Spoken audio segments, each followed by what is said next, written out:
My worst nightmare is take me to a place that has seafood and Pepsi. I love that. See, yeah, I just, either one. Ain't handling.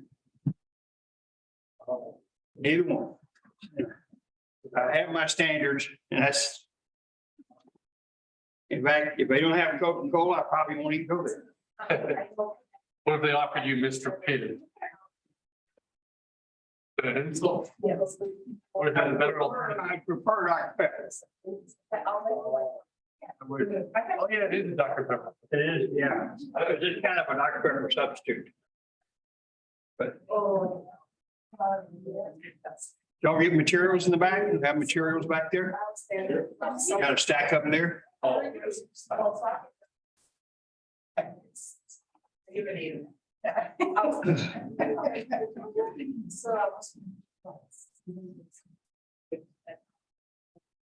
Zoomers, can you hear me? Yeah. Can you hear me, We hear Zoomers? you, Bob. How are Okay. you? Oh, James?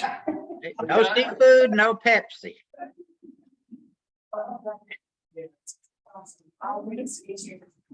I went around and told everybody, like, y'all are missing Bob's contract. It's too nice outside. Everybody's playing. Oh, they're on a patio somewhere. But you know, They'll tune in online.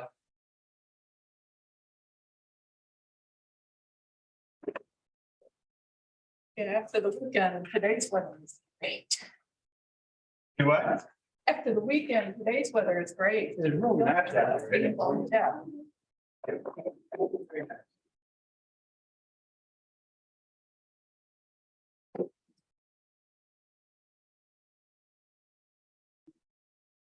It's always got it all covered every day. It's like training.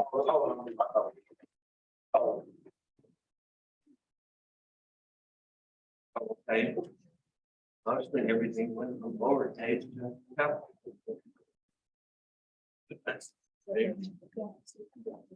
Oh, yeah, and the survey went from the gap goes to lower taste.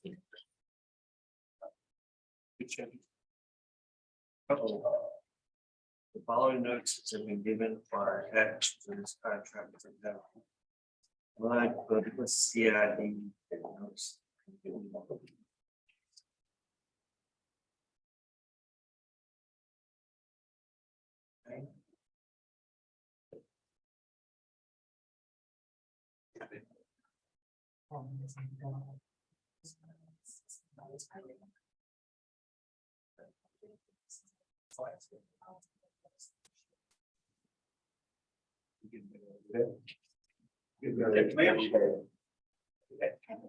One percent. I'd like some fine wine. I just, every day, just, I can say that. I never found back from. You youngster. I'm getting too fat, still, I don't- You would be done. Oh, how I do, yeah.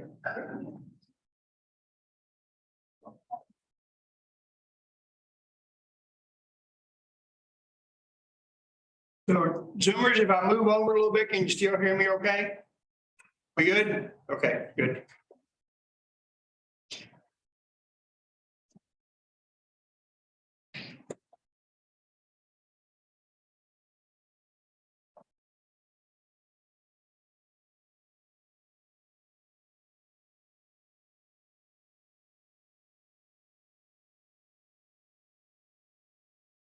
I love you, Bob. I'm gonna come up. Oh, see, See how much love you most. I'm up here front. there you go. Kind of like the ladies in the restroom talking up. Yeah, yeah. Now, I'm sitting way back here in the back, as far away from. I understand. It's okay.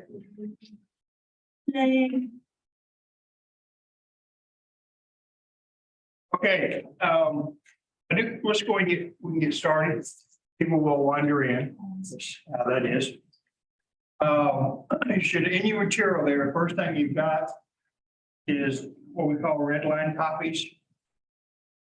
And I don't know, red and blue.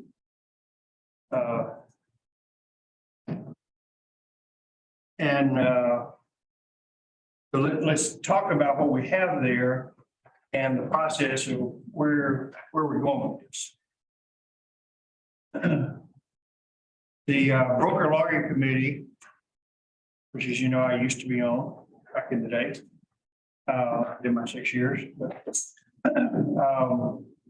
made some proposals to track to the commissioners were changes in the contracts. If you'll remember, we had a fairly unusual year last year, 2021,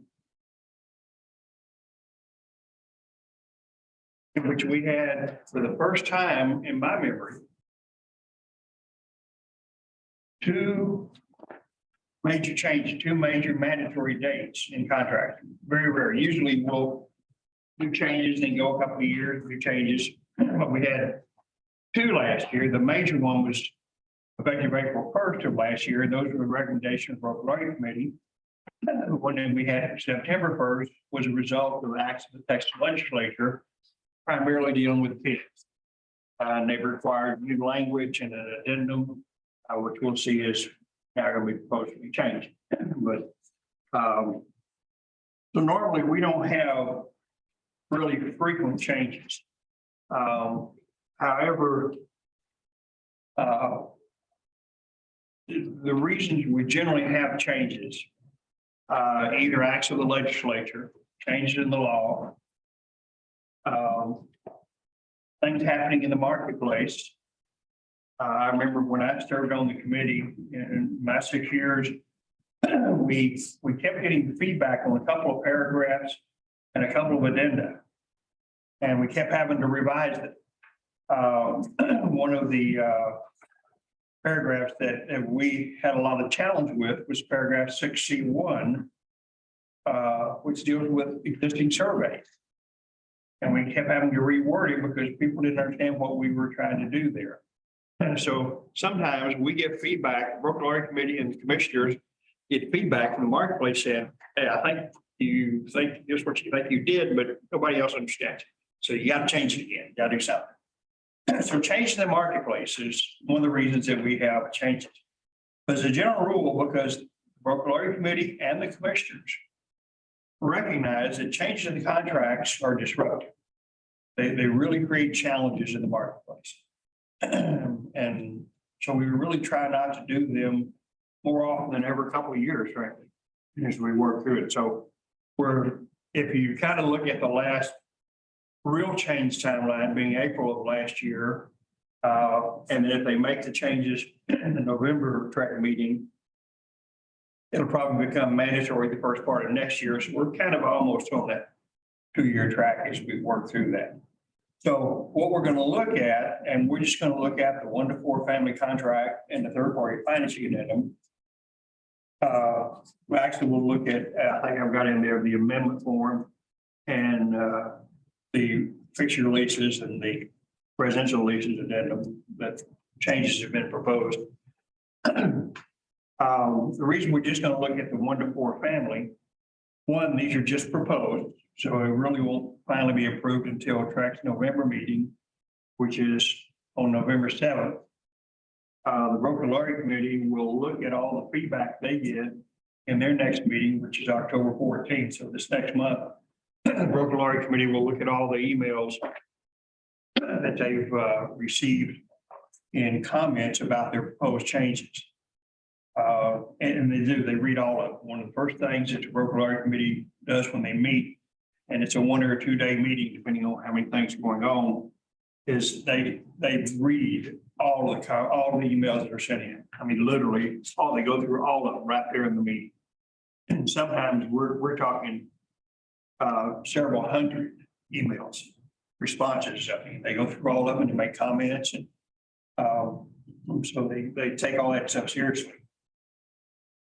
So what will happen with these proposed changes is the broker lawyer committee will look at all the comments that have been sent in, and the comments will be sent in to the broker lawyer committee or to TRAC itself, to some of the commissioners. And then based on those comments, the broker lawyer committee will decide if they want to tweak some of these proposals even further and send something in, some changes in to TRAC's November meeting on November 7th. Which is, I pointed out a couple of times, is a very noteworthy date. November 7th is what happens the very next day. Voting. Have an election, yes. Midterm election. The 8th. And regardless of where you are political wise, doesn't matter. We're the realtor party. And we see things from a real estate perspective. And one of the things that we understand in the business is that the commissioners, the 9 commissioners, including the chair, serve at the pleasure of the governor. And if all of a sudden we ended up with a new governor, the governor would come in and clean house, and it could have an enormous impact on our industry. So regardless of how you feel political wise, from purely just from a real estate industry perspective, I hope Abbott gets reelected. Because, if he doesn't, things could happen to our industry that could really be a challenge. We've got one of the best group of commissioners, and Chair Scott Kessler, the chair, is doing an incredible job. We've got great staff there. Justin Bookhouse, the executive director, Vanessa Burris, the general counsel, Abby Lee, the deputy general counsel. I mean, we've got some really exceptional people there now. We'd like to see that continue. They've made some great progress as they're working through it. So it's going to be very interesting to see what happens in the November track meeting, because what they'll do, and chances are there won't be any significant shifts or changes from what's there now moving forward. And what the commissioners will do is probably approve them, because in their August meeting, they approved these changes to go into the Texas Register. And good morning, ladies. Oh, I'm sorry, it's afternoon. I keep getting that right. We were just talking about what commissioners are going to do probably November 7th. So they'll probably, for the most part, approve these changes. And what they always do when they make those approvals is they set up a voluntary timeline and then a mandatory date. So in their November 7th meeting, if they say, yeah, approve all these and move forward, they will probably set up a mandatory date, probably January, February, late January, or February, so that from that point forward, you have to use the new forms. Between November 7th and that date, you could use either one. So they would set that up as you work through it. So that's probably what will happen in their November meeting. So as we look at these, right now, there's not anything in these forms. That's why it's a draft form. You cannot use these forms because they haven't been approved by the commissioner. These are just proposals. But it gives us an idea of some of the things that you're thinking about. And, as we kind of look through this and say, well, that's crazy, or yeah, we sure needed that. Or took me so long to do that. So we're going to go through the 1-4 family, go through third party financing and amendment to the others. And as we go through this, Zoomers, please make sure you're kind of on board with me on this. Hopefully you've got the forms, you downloaded them when we sent them out to you. As you have comments on these, this is where we can talk about it.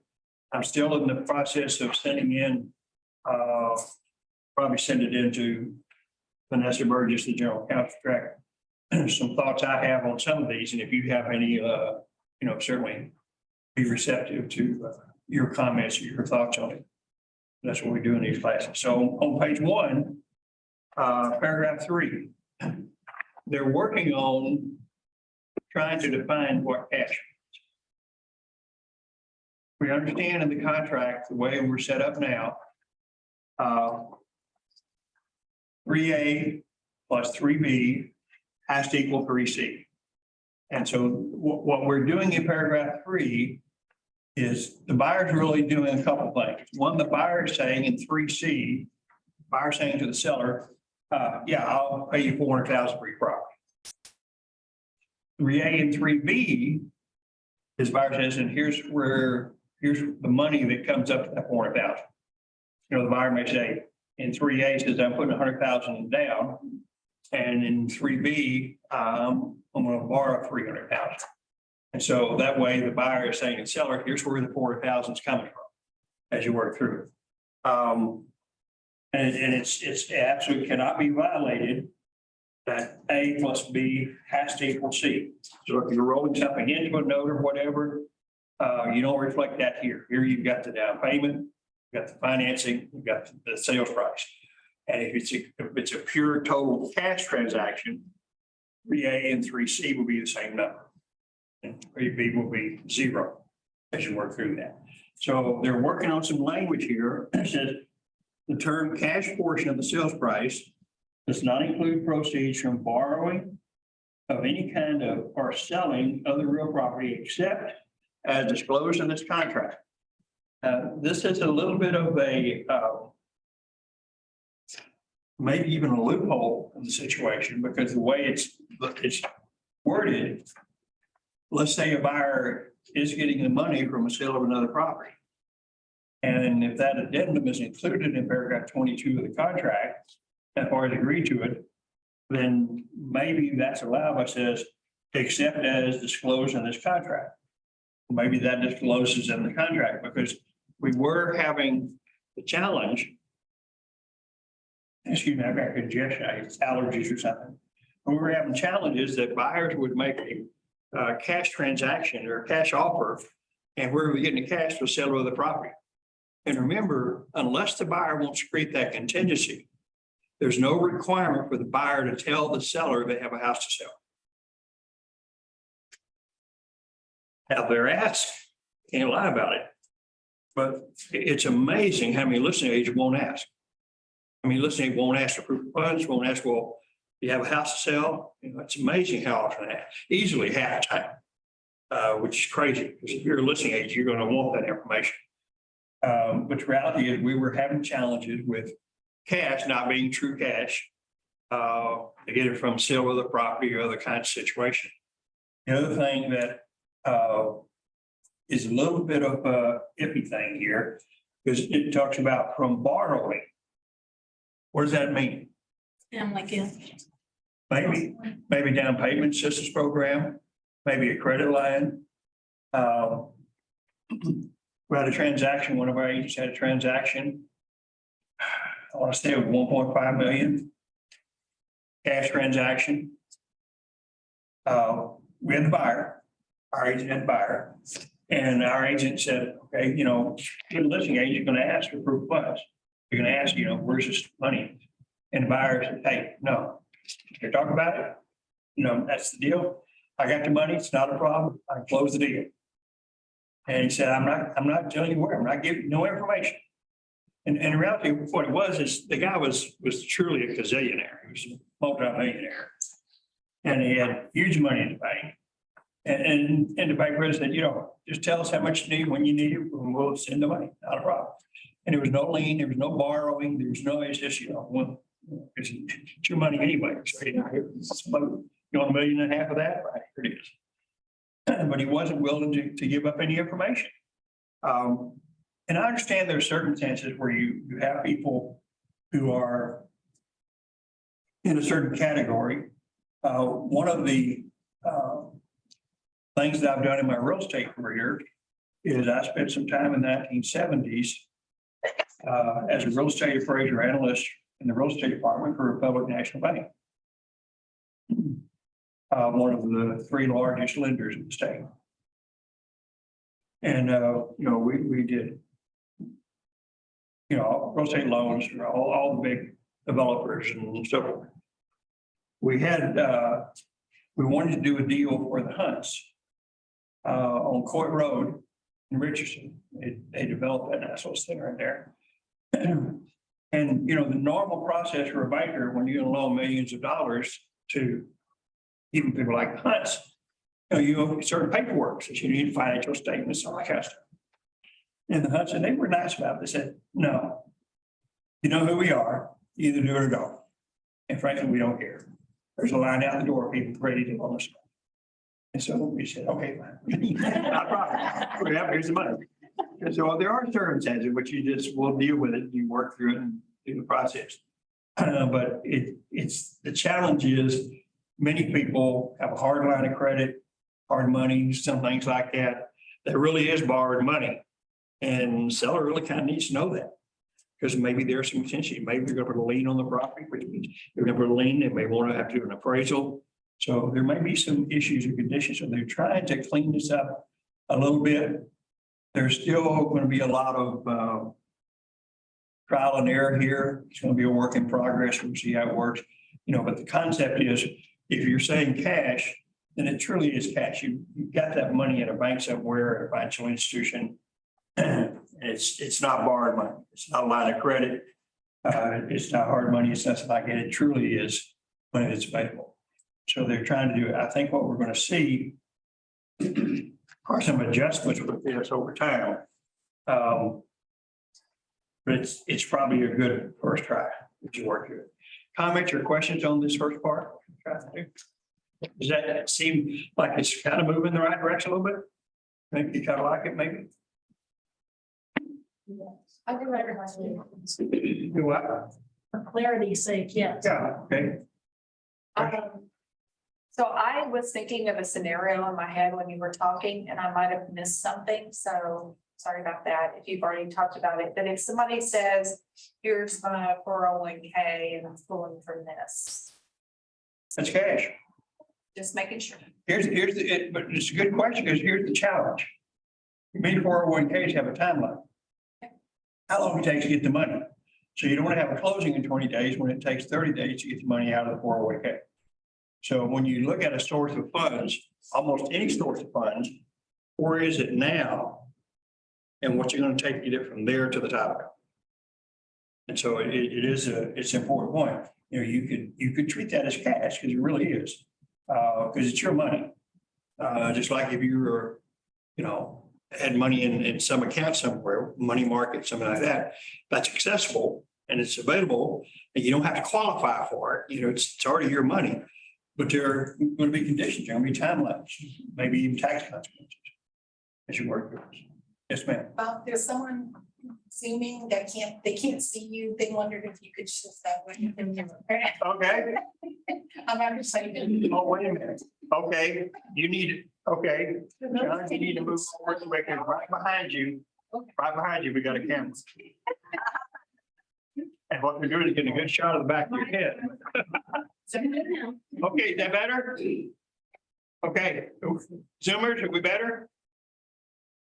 Okay, good. Feel free to unmute yourselves and talk. Yeah, please, on Zoomers, if you want to, because I'm not going to see if you raise your hand.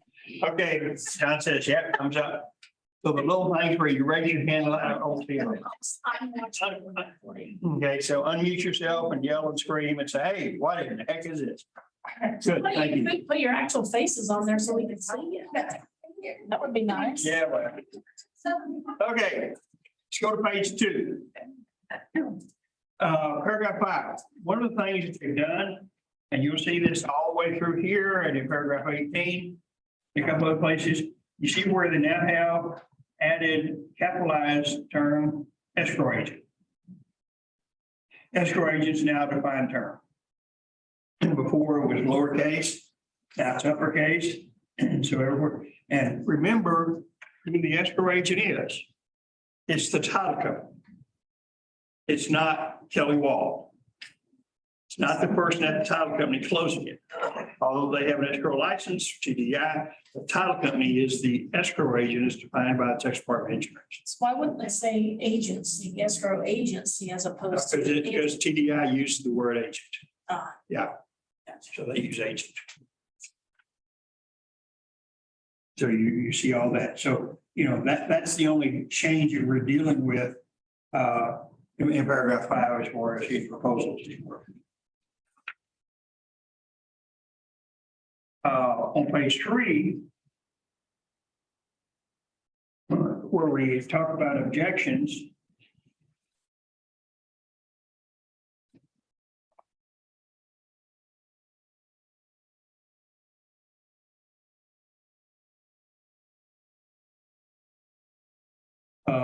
In objections before, we had survey as a capitalized term, as a defined term.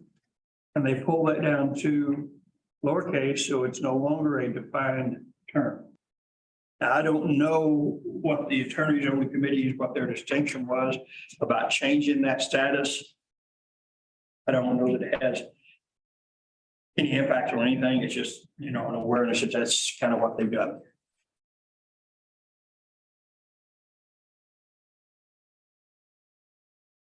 On page 4, we'll see this reflected in paragraph 22 where they've removed the PID addendum. You've got the addition here under number 11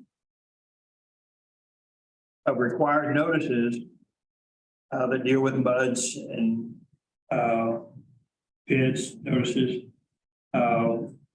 would also be make use of, for example, freshwater supply districts, any notice that's required under the statute, so that a buyer would know if it's in one of those and there's an expense or a cost to the buyer, they'd be aware, and there's a notice from the actual entity itself. The MUD would have a notice, like the PIDs have a notice. I should work through that, so. So if that goes through, we should write that in. Pardon me? If it goes through, we should write that in, that a MUD form is attached. Well, actually, you would address it in paragraph 22, where we put all the addenda. It says the following notices have. Yeah, so if you have one, you got one that with notices, this simply tells you that they've given somebody that, but you're gonna make it actually a part of the addendum in paragraph 22, part of the contract, paragraph 22. That just was that was a thing that really, if the legislature had smart and done that, or we wouldn't have had to have a mandatory contract change in September of last year. They kind of backed off of that, taking the addendum away. Page 5. Completion repairs. This is one of those things that we've talked about a long time. I always emphasize it in my class when we talk about, repairs and invoices and receipts and things of that nature. Because as the contract reads now, there's no requirement for the seller to give receipts or anything of that nature. And that they're trying to change that. They want to make some changes with that. So when you look at the new language, it says seller shall provide buyer with copies of documentation from the repair person showing the scope of work and payment for the work completed. And at seller's expense arranged for the transfer, any transfer away at seller's expense used to be a buyer's expense. With respect to it and to the buyer closing. Now, we always try to get that stuff before closing. It's too easy for people to forget to bring it to closing. But some of this language here, it's going to be interesting to see the degree which we're able to emphasize this. Because too many times the receipts we get are from even some licensed people, but certainly a lot of handymen. It just, here's the address, here's the name, and $800. We did this. And it's not clear, it's not even clear that it's been paid, it's not clear the scope of work, what's been done. So the concept is, if the buyer and seller agree to some repairs, such as in a repair amendment, then they've addressed specifically what that is. That's there. So I think this is a good step forward.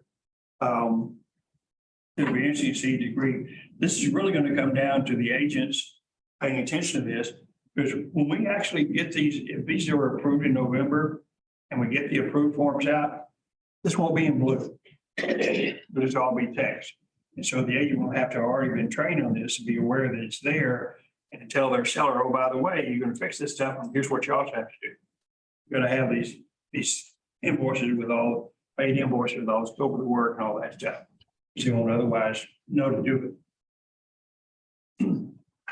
H is just a continuation. Hey, Bob, this is Laura. Can I ask a question? Yes, go ahead. On that repairs and treatments, that is just specifically for those items agreed to at the time of due diligence and under a repair amendment, or would this include like foundation warranties, which typically they have to own the home before it can be transferred. And we put that off on the buyer a lot of times, Well, but that's done at closing. right? Are you gonna try, one thing is we want this done at closing. We want if there's a warrant to be transferred, because it talks about, we're talking about the transfer, any transferable warranties as you work through this at closing. It is a challenge, and the agents have to be very responsible in this, particularly, well, both agents, particularly buyer's agents need to know if there's a transferable warranty, and foundation's a good example. They need to know what's necessary to do it. And one of the first things, if you've got the buyer and it's been indicated to you, the seller has a transferable foundation warranty. The first thing you're gonna have your buyer do is contact the foundation company. Make sure they're still in business. Yeah, And find out what the process is for transferring that warranty. Because you usually will have a time frame. And to Laura's point, sometimes this is done after you've already closed, you've already owned the property, you're gonna do it, and they'll have a certain timeline that you do it within. If you don't do it in that time frame, then it's not transferred. And there may or may not be a cost. So you gotta find all that out prior to closing. But this in here includes all of that. okay, roof too? It would be roof too, any Yes, yeah, applicable? any warranty. Okay, Yeah, Okay, thank you. absolutely. But you bring up a great point, and the timing of that is really important. Because I mean, we've had situations where sellers really weren't paying attention, and buyers weren't paying attention, and this is 2 or 3 years, paperwork back there. And reality, buyers didn't do anything, and here they are 3 years later, getting ready to sell the house. And so, yeah, and by the way, we have a warranty. They never took time to transfer it. It may be too late. right. Or maybe some severe restrictions on that warranty that you're going to try to transfer. Thank you. So it's a great point. Thank you. Yes. With those transfers, sometimes, only have 30 days to transfer it to the new owner's name. Yeah. Typically, the warranty company charges a fee to transfer it. Is this saying that the seller's gonna pay for that fee to transfer? Okay. So the question is, To gather data. so that our Zoomers can hear the question Jana brought up is often there's a cost to transfer a warranty. So who's going to pay for that? So when we look at the language, the seller's going to provide all the expenses and at seller's expense, arrange for the transfer of any transferable warranties. So based on this language, the seller's going to pay for the cost to transfer the warranty. That's completely new, because normally. Yeah, it was such a buyer's expense before. Right. So that is a change. You're right. Bob, Yes. this is Christina Gorley. Uh-huh. With that statement in mind, then the onus is on both agents to make sure that they get a price for the transfer.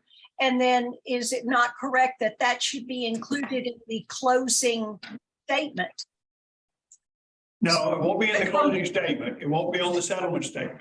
It won't come off the seller's side that way? Well, if the seller knows beforehand, if they're gonna pay it beforehand, it could be a line item on the settlement statement. And thought through about that part of it, Christine, I don't know. It's a good question. You have to pay Because- to the company. Well, if you're paying it to the company though, I'm trying to think, in order for that to show up on the settlement statement as a line item, and that means the title company is gonna be paying it, not dissimilar to a home warranty kind of thing. Right. I don't know, that's an interesting thought. I'm not sure that we thought through that part, so I don't know. That That's a would good give question to it, ask the title companies, how they're gonna handle that. So That the would give it- cost and the timing, so both agents need to beforehand know what's involved from a time standpoint and a cost standpoint to determine, because right now it's at the seller's expense. So it's a good question to whether, how the title company's gonna handle it. It's gonna be on the settlement Right. statement as a line item on the seller's, debits there. right, Good question. to provide an assurance to the buyer that the seller will actually pay it. Yeah, it's a good point. So I have a, presuming this is going to require the buyer's agent to make sure that the buyer has determined that it's transferable, the foundation company still, or roofer still in business, and what the cost is to make sure that can be taken care of and can be paid at closing. Because that's when it should be done. Although many times these things are done after closing as it stands now. So maybe this will push us to try to get this stuff done at closing. Great, thank you. Good point. Yeah, thank you. Now, you guys have been stalling on paragraph H. I can see that. I mean, I can just, I'm very intuitive about that. This is an expansion. Before, we'd already taken out the language in 2 contracts previous. We had the language in paragraph H. This is the home warranties, resident service contracts that previously were licensed by TREC. And they're no longer licensed by TREC. They're licensed by TDLR, Texas Water Licensing Regulation, which is a huge umbrella agency in Texas. Except for the very few things that TREC still regulates. Real estate, appraisals, right away, timeshare, except for a few like that. All the other licenses are under TDLR, electricians, plumbers, midwives, massage therapists, physical therapists. Those are all under TDLR. When about, was it 3 years ago now, that the Sunset Commission made their recommendations to streamline and improve the Texas Real Estate Commission. That was a huge deal. It was a very big deal. Every state agency goes before the Sunset Commission about every 6 to 8 years, depending on the agency.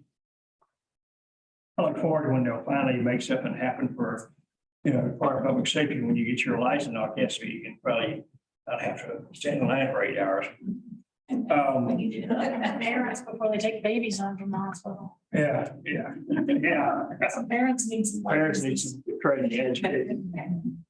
So they almost, it was not real close, but it was close enough to be concerned about.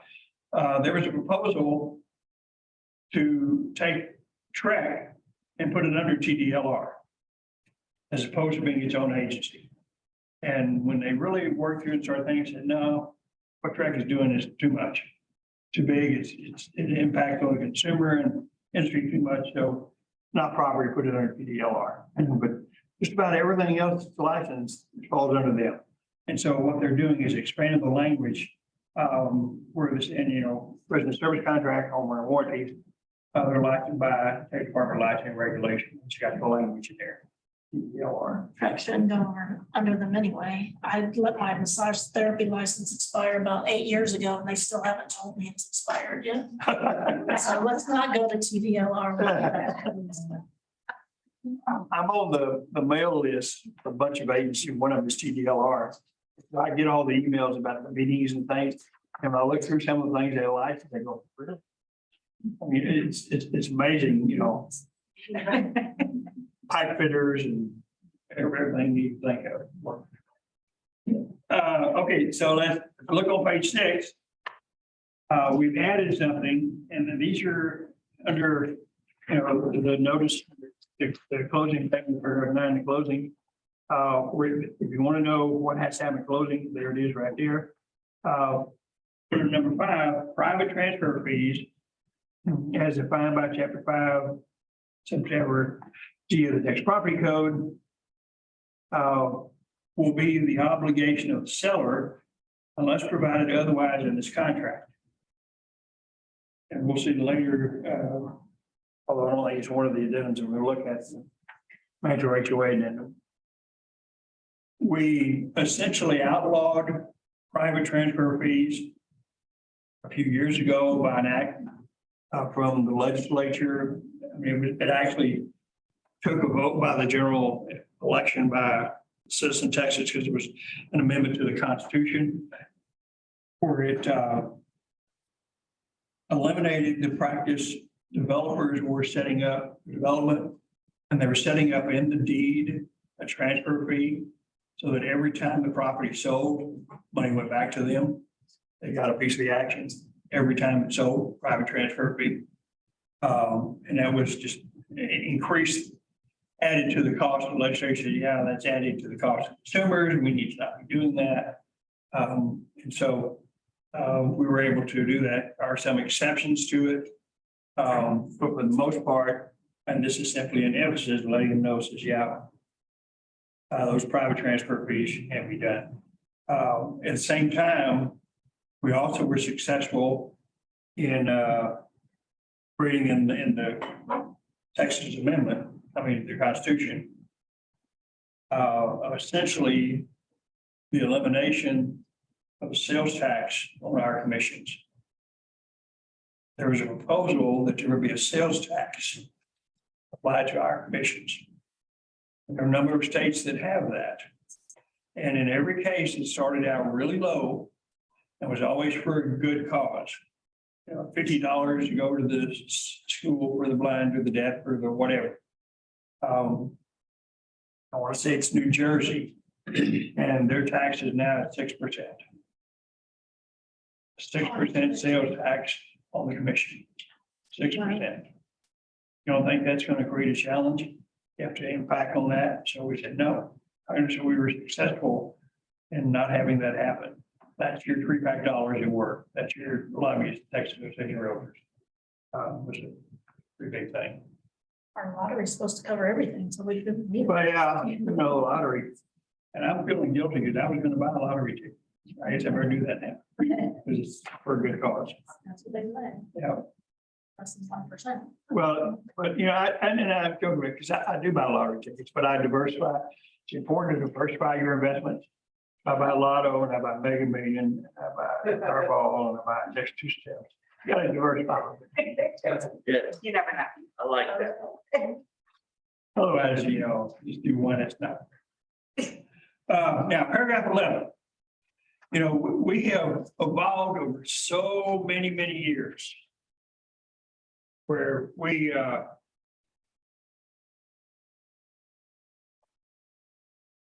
started off with paragraph 11 was a very large paragraph. And I remember when I was on the Local Law Committee, we began that process of pulling it down because we didn't want anybody to use it.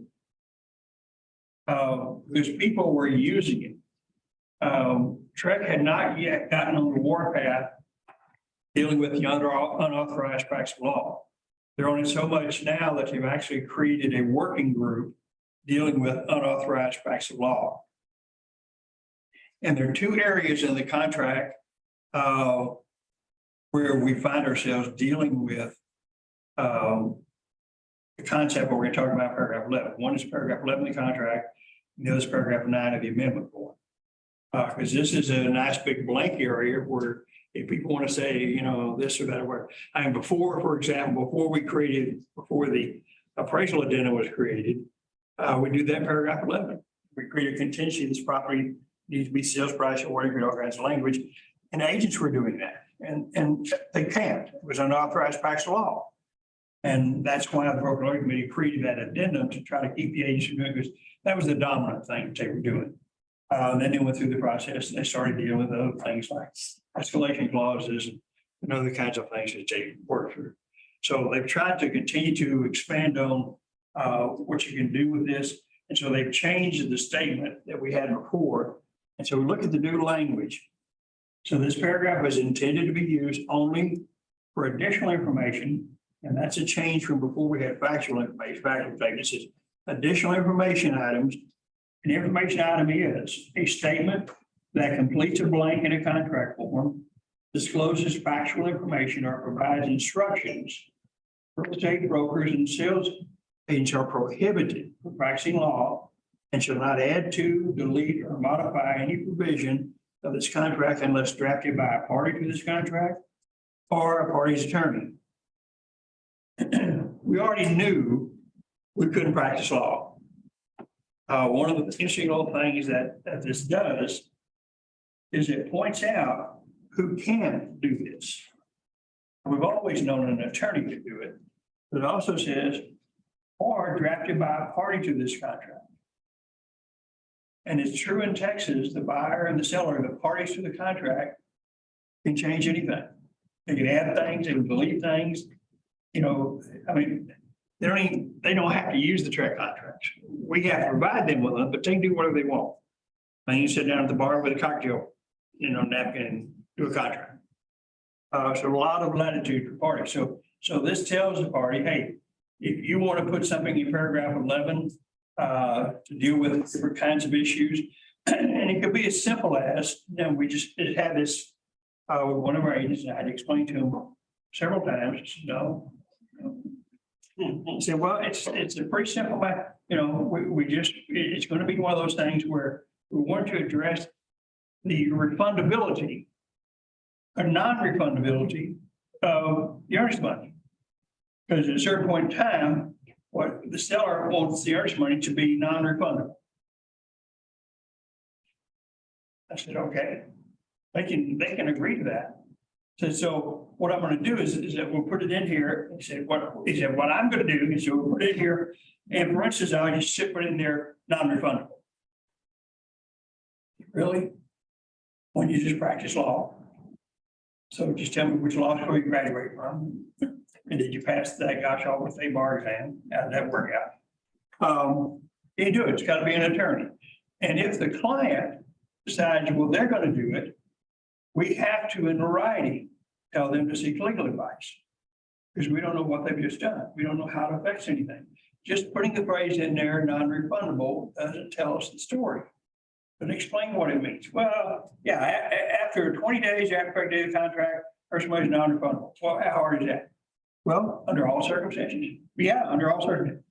So are you telling me the buyer has put up 20,000 in earnest money? And the seller decides later they don't want to close on this. Seller decides they want to sell the house. And so they don't close. Do they get the $20,000 in non-refundable earnest money? Because you didn't do anything to address a default situation. You didn't create an exception for the seller's default. There's so many shades of gray here. It's huge. That's why it takes an attorney to have the language in there, make sure the parties understand what they've agreed to. And so they're trying to expand on this a little bit to make sure everybody understands paragraph 11. Now, our position still is, you know, there are only a few business detail scenarios where we're kind of semi-okay with putting something in paragraph 11. And frankly, that's after you talk to me or Marcia or somebody on the hotline. Is that a business detail? Fudging a little bit there. But what we, for the most part, we want to stay away from.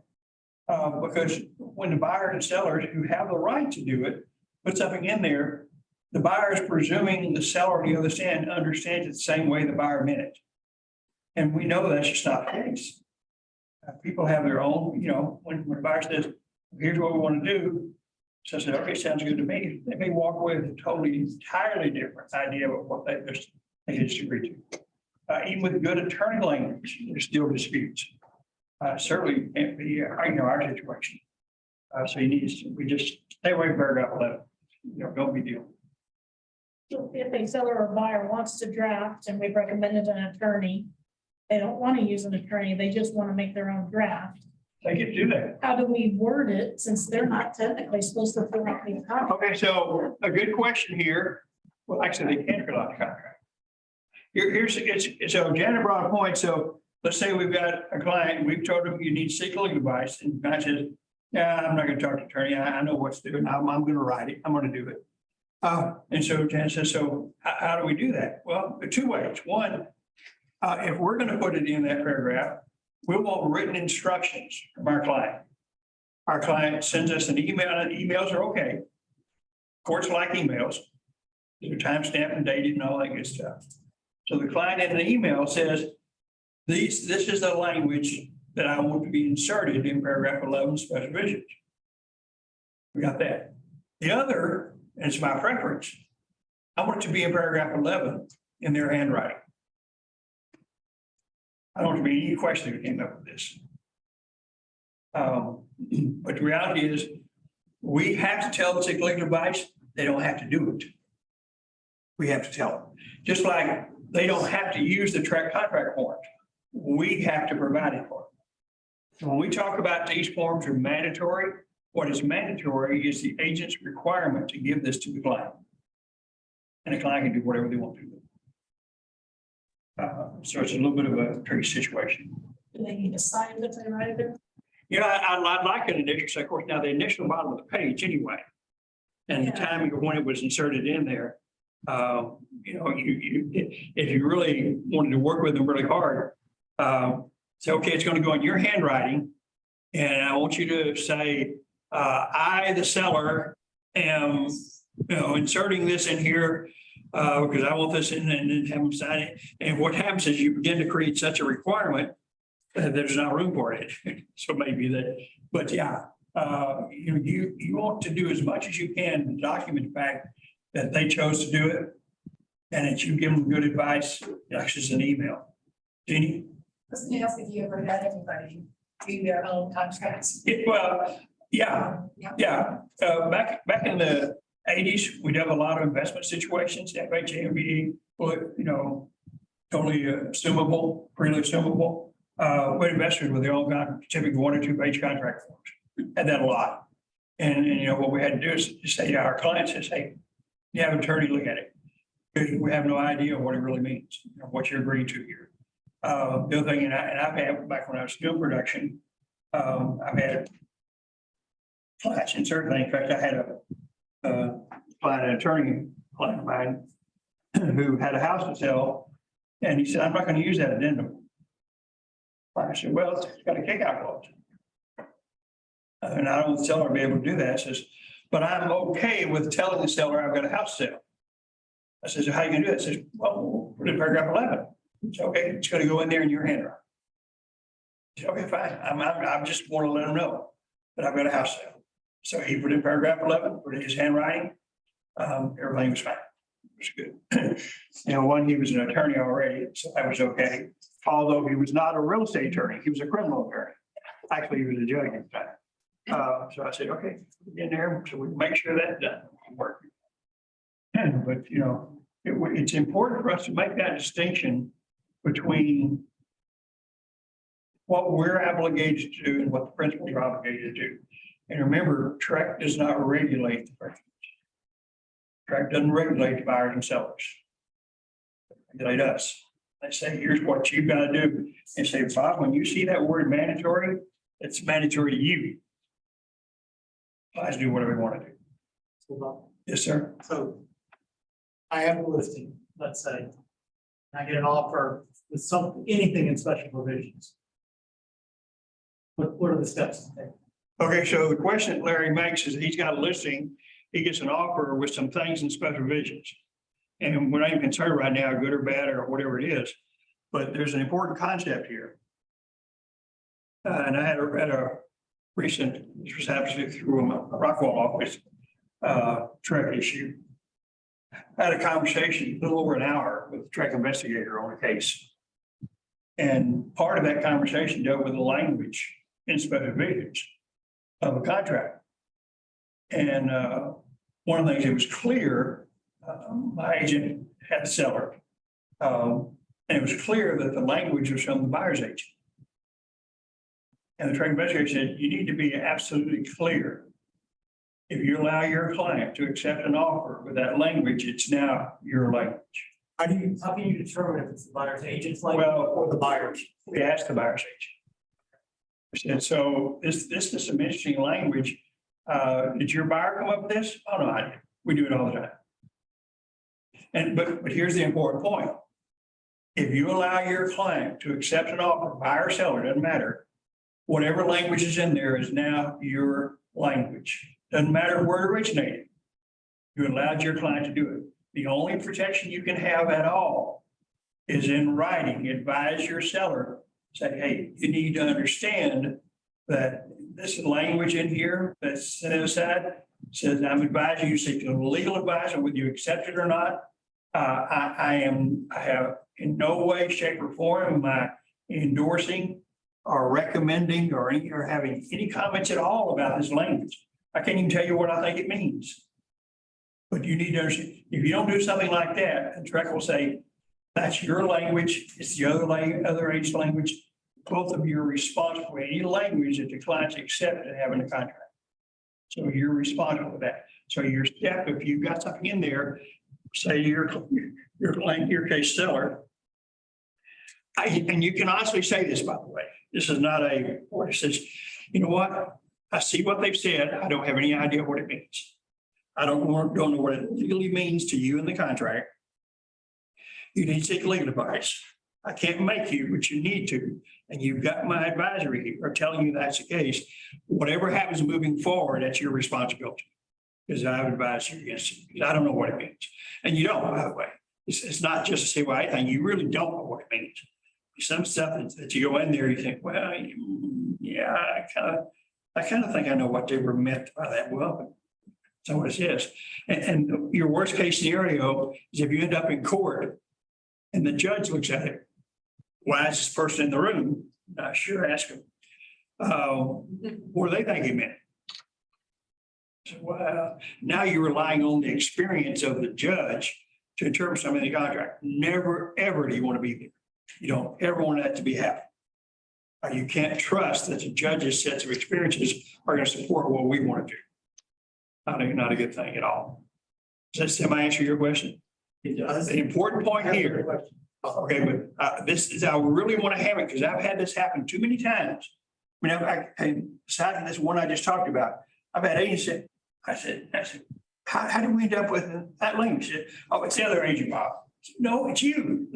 It's not the other agent, it's you. Well, no, the other agent wrote, yeah, but it's you that lets your client accept it. You got the same level of responsibility as the other agent does who originated. Whether it was the buyer or the agent, doesn't matter. It's your language. And your follow-up question is? What are a couple of, now we're calling, I guess, informational items that you're okay with? Give a couple of examples of things that would bother you. I can't think of any lately. Yeah, the only timeline, the only thing is changing timelines. If, for example, you could change the timeline in the contract, the party say, for example, major HOA addendum. I've got 3 days to receive it. I said, I thought I remember it said, well, it used to be said, well, that's what I want to be. I want to be said. Iron seller can change it from 3 days to 7 days. That's information. But the concept is anything that affects the rights of the parties are an attorney. I like to put that the house needs to be clean, their personal possessions need to be reviewed. Is that okay? And cleaned by a specific company, have to get a certain amount. Yeah. Is that cool? So the concept Jeannie brought up is that maybe you want to put the buyer won't say to the seller that we want the property cleaned. Of course, you'd use the proper language. Yes. You wouldn't just say be freshly cleaned. And you can put that in 72, or you can put that paragraph 11. 72 is where it deals with property condition. And removing all their possessions. And we are removing everything, sure. Okay. Well, here's the challenge. You, in addition to putting that in there, one, you want written instruction from your client saying, yeah, here's the language you want you to use. Because even informational matter still needs to come from the client. So you have the conversation with them. And so let's talk about it. I said, we want you to move all your personal items. Could there be a possibility of an interpretation on what that means?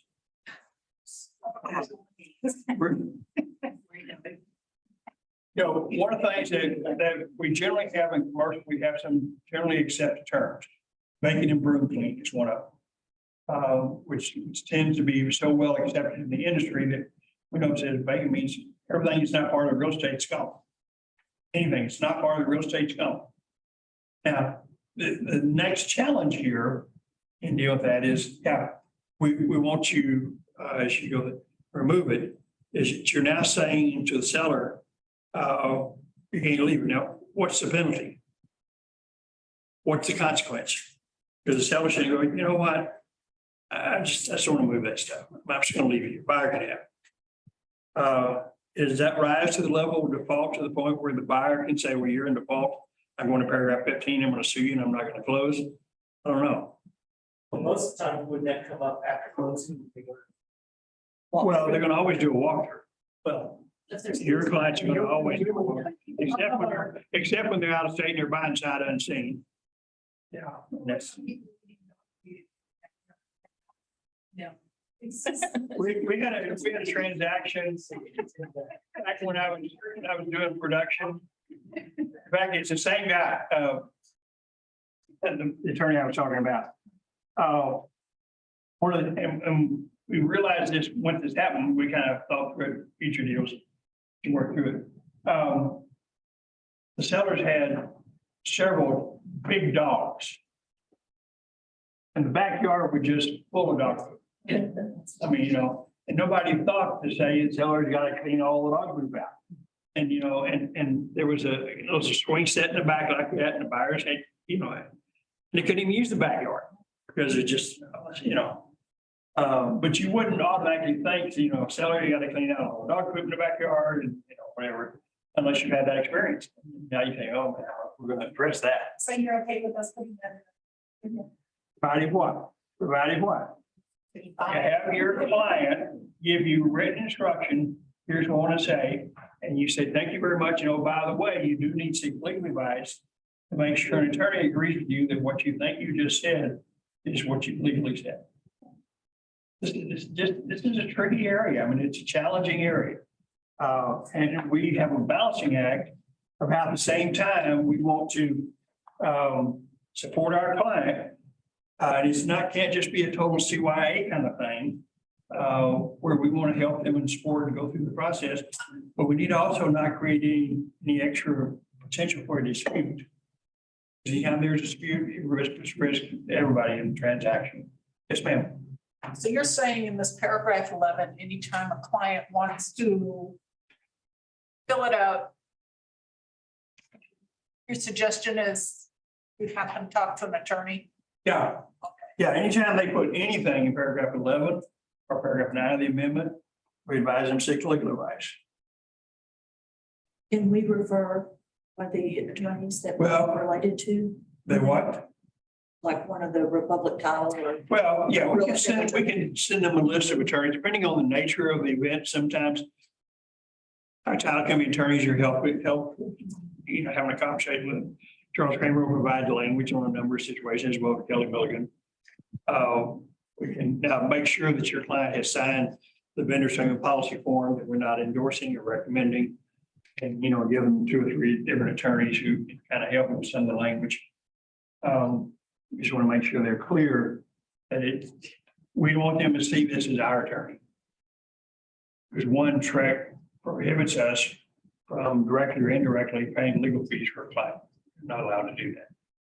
And don't want them to think it's our attorney, because if anything goes wrong, we get the blame. So you want to be careful as you work through it. But just in spite of what Jeannie's wanting to do, let's kind of pretty much stay out of paragraph 11.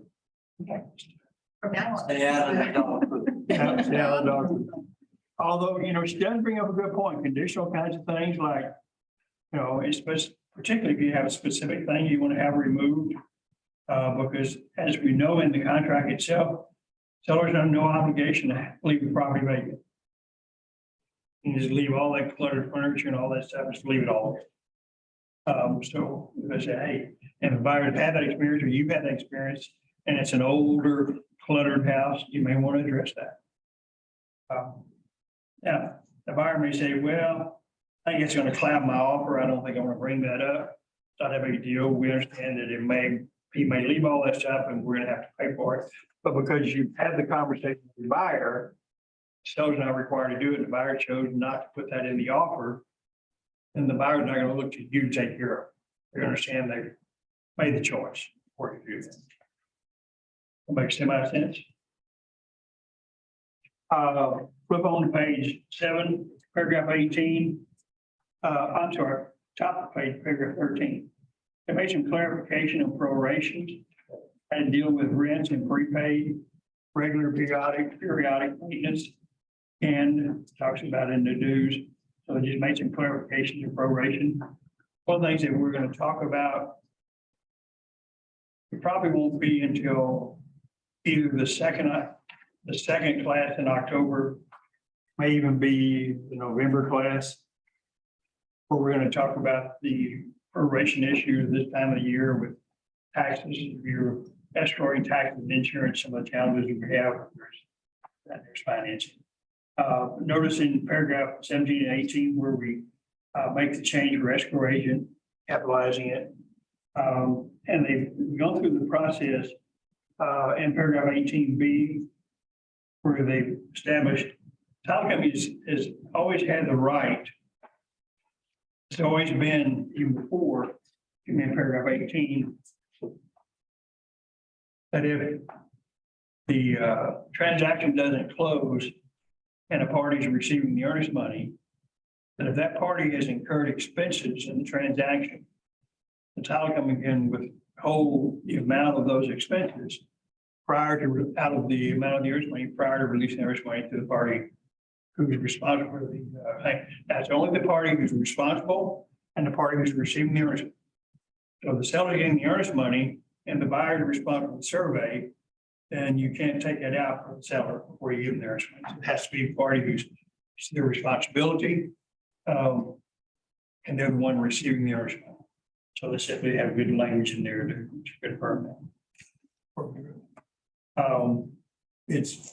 It's one of those things that while the language is there, whether the title company does it or not is going to depend on the title company, the relationship with the agent. Top producing agent works with the title company a lot. They're less inclined to get them up for it, especially if they're going to do letting close and they're going to have another contract and keep with the same title company.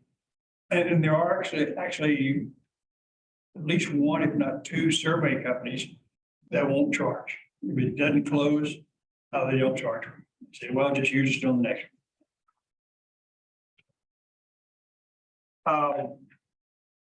On page 8, paragraph 21. Everyone probably, well, if you don't, you should. I attitude about paragraph 21. And I'm at odds with virtually every attorney out there. I'm not an attorney, I'm still at odds with them. The purpose of paragraph 21 is notices from one party to the other. That's the function of paragraph 21. To be able to do that takes a notice address for each of the parties. And the title company attorney say, okay, what you've got to have in here is that email address, that contact information for the parties. And when I say to the attorney, I say, yeah, okay, but it says all my agents email in there. Wow, that's pretty risky. If something happens and your agent's not paying attention and your agent gets a notice and doesn't follow it to the client, then you've got huge liability. So I understand that. But if I don't have my agent's email in there and my client gets a notice that we don't know about, things happen. I think we're negligent. I think we're liable. I say, well, yeah, you're liable no matter what you do. I said, well, then I'd rather do that. Now, the other thing that I do, I don't think we automatically put our client's email in here without the conversation. Because we may have a seller who says, you know what, I'm not sure I want the other side to have my contact information. Particularly if you have a high security person. What we recommend to high security people, celebrities, which would include sports people, but other high security people, people with the FBI, people, judges, things like that. What we recommend to them is they create a new email just for this transaction. So all the other side has is that email for that transaction. They don't have any of their other information. But I don't think we automatically put their information in. Now, they did create here a courtesy copy too, so it makes it easier for us to put our emails in there. And our transaction coordinator email, things of that nature. But our policy is we don't just automatically stick our clients in there without having a conversation with them. Make sure they understand it. Because the number of people who see this contract are way beyond the buyer and seller title. Everybody needs a brother. I mean, before you know it, it's out on the street, everybody's got a copy. Amazing how it spreads. So they may not want all those people. And down back at paragraph 22, you see where we removed the PID addendum. We referenced that earlier.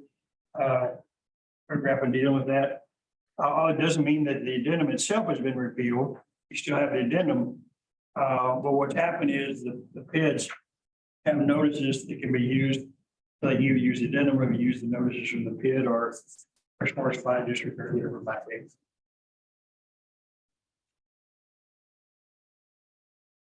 So those are the main big things that we're dealing with. And remember, these are all just proposed. We'll see what happens in November. I suspect that most of these, unless there's some really significant objections and emails to broker lawyer and to the commission itself, I think see most of these have language in there. What they're really going to do is kind of a trial and error. Says, okay, look, we kind of vetted this, we kind of thought it through, so let's see how it works in the marketplace. And then we'll see when we begin to use it in the real world, how it does work. We expect for some of the stuff that there'll end up being some test cases, which we clearly don't want to be a test case. We have to learn from someone else's test case. We still want to be one. Now, let's look at the third-party financing of that. And we'll see that there are a couple of interesting changes here. One in paragraph 1, where we deal with all the types of financing. They've added a G, other financing. And talks about a loan not of a type above, so it's not one of A through F. And then it's got all the normal thing where you put the amount of it and the interest rate and number of years, so forth. And then we got some boxes here. So the buyer does or does not waive all rights to terminate the contract under paragraph 2B of the addendum for the loan described in this paragraph. What they've done is they've added to it, because notice on the second page of third-party financing addendum, under paragraph A, a little sentence, this in the box, this contract is not subject to buyer obtaining buyer approval. But we've had that before, where a buyer can say, I want the seller to know, don't worry about me. I am so strong. In fact, I'm in the borrower's hall of fame. So we don't need this to be subject to buyer approval. Box solid, we're good. So they always had that opportunity to do that, make it a stronger offer. Well, now they create a situation where the buyer can do that for the property approval too. By checking off does. Now, what we don't know is we don't know whether FHAV rules will prevail. If FHAV don't approve the property, we don't know if their rules will override the buyer's choice here. I have no idea. Don't you have to have property approval for a loan to build close? Do what? Don't you need that, and the lender need to see that? It's on the lender. And so, remember, what we're talking about here is not a requirement of the lender. We're talking about a contingency for the buyer.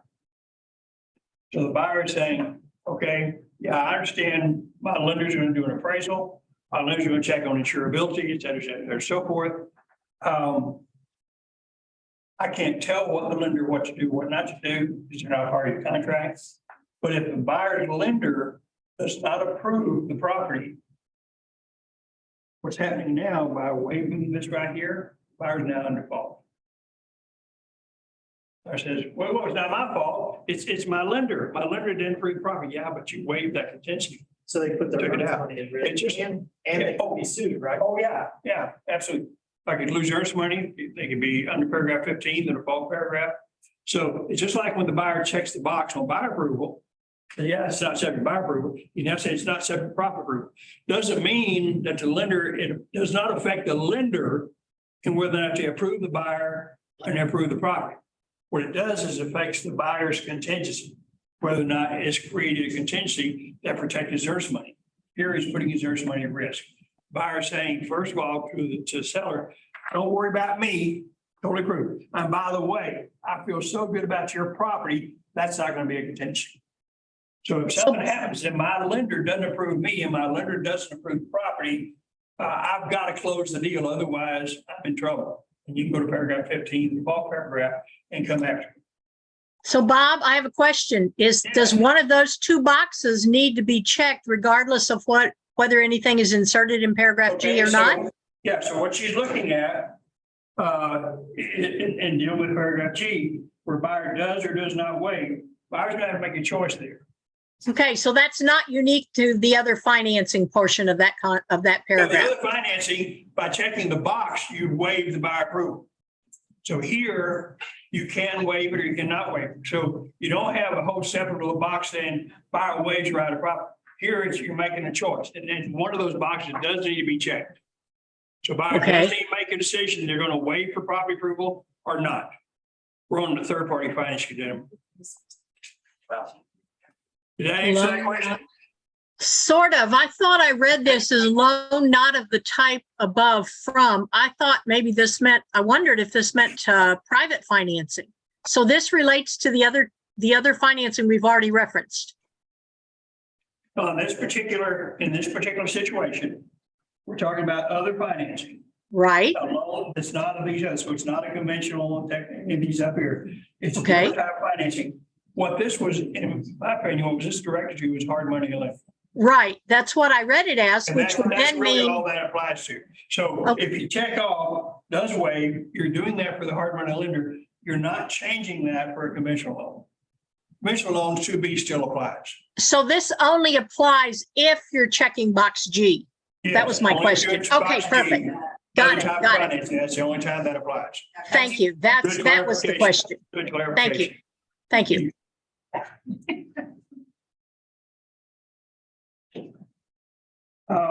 And then in paragraph 5 here, the sim took out the language dealing with provided relation closing the sales. So wisdom deal. Next form you should have is amendment. They made an interesting reference in paragraph 2 of the amendment. Because paragraph 2 is where we generally deal with the repair request. And most time we'll say see attached repair request list. Because you got, 312 requests and you need more room there. But it makes a reference that paragraph 7 of the contract, which deals with property condition, that we deal with that and all the other things, remember paragraph 7, all things deal with seller doing repairs, documentation, warranties, all that applies as you work through all that. So paragraph 7 of the contract governs the completion, delivery, or documentation, transfer, warranty, repairs, treatment. So nothing in here changes what you've got in paragraph 7. Remember, every paragraph has a specific purpose and everything in that paragraph deals with that. Paragraph 7 is property condition. That's where we deal with, the seller, how they have to fix it. And we just went through that, those changes in paragraph 7.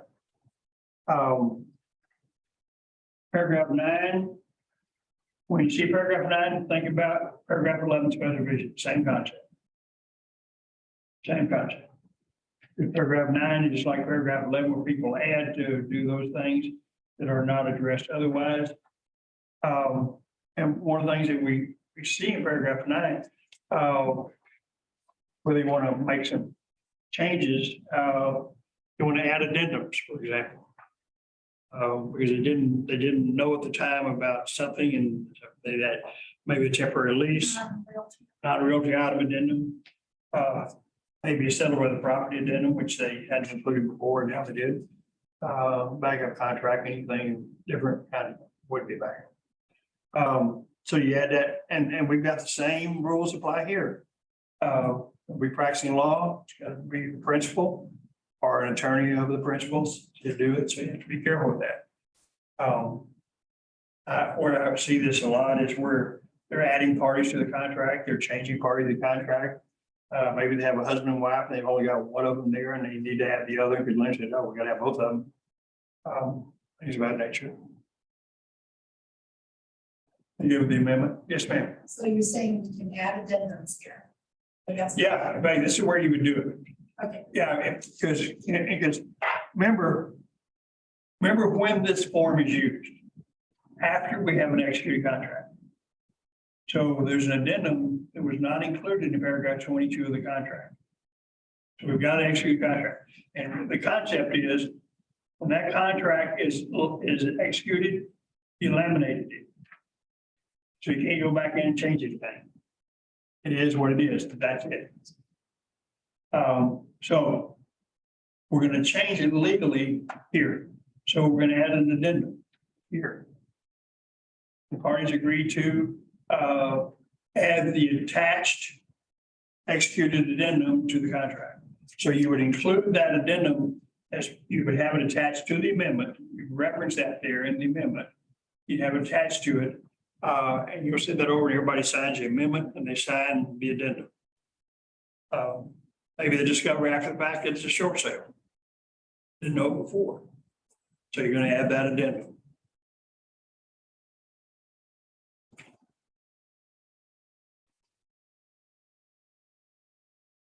really have seen a number of,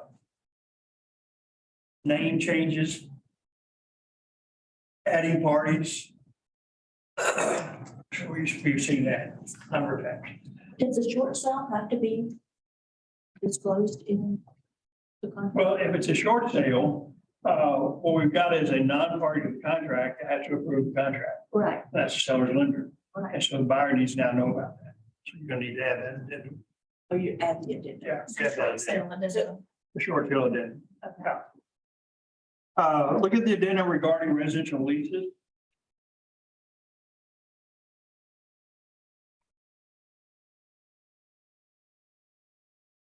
When you look under B, we've added seller provides buyer with notice of the following oral residential leases. Attach exhibit identifying the name of the tenant's rental amount term. So we sometimes have leases. Tenant's been there for 10 years. And we didn't renew the original written lease. They've been operating off of a, Nora lease for several years. Say, well, that still applies. I mean, that tenant has possession rights. Sell the property and take away those, and so you got to deal with those under the chapter 93 of the property code.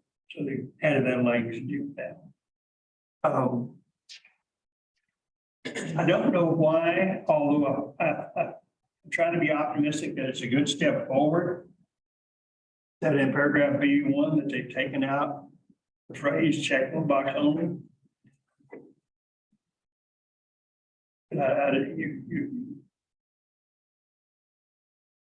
have it, you don't have it, I mean, that or it's not. And I'm fond to remember when I was on the committee, how the attorneys kept taking those check one box only.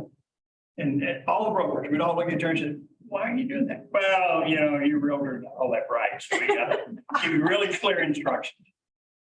Now, not all the attorneys would say, but we had a couple of attorneys on there who had, their attitudes towards. And this was a really good, this committee I sat on was a very good committee. Was, headed by Jerry Prager, who's an exceptional individual, and had several other really good attorneys. But every once in a while, they get a little bit loose. And one time, one of the attorneys was saying something about one of the paragraphs that we were talking about. And Jerry, he's a very dominant individual, he's the attorney for MetroTax and for Netris. He's high level. But he does not suffer fools, right? And this attorney was saying this time, and I was so glad it was another one of the attorneys. He in a not quiet voice, that is the dumbest thing I have ever heard. That is stupid. Nobody even said that. And all the brokers back. This was an attorney. But he didn't own anybody. So, addendum regarding picture leases. This is a good time to remind you. Leases.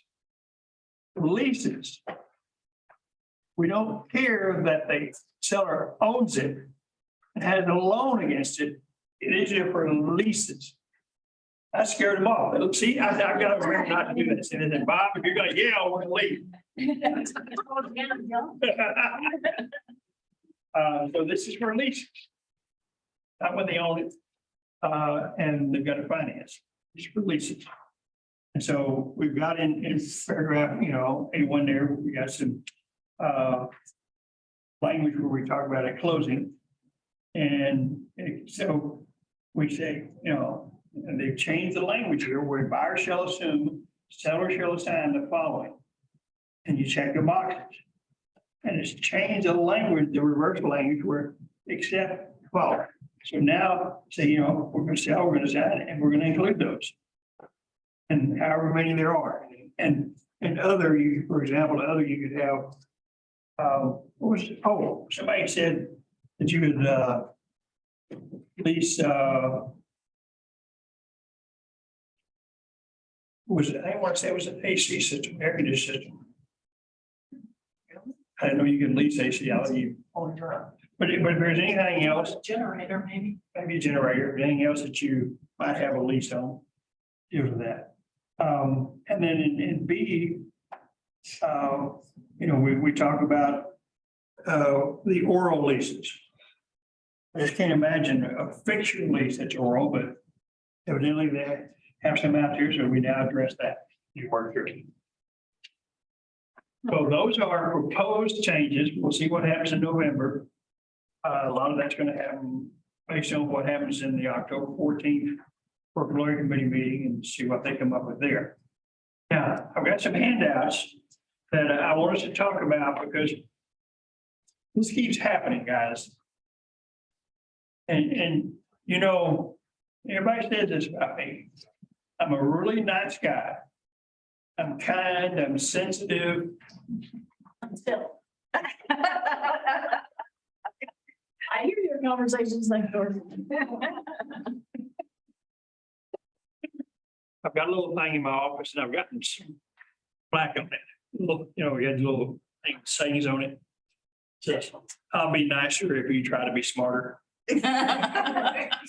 Well, there's some concepts here that we need to be able to expand on these concepts.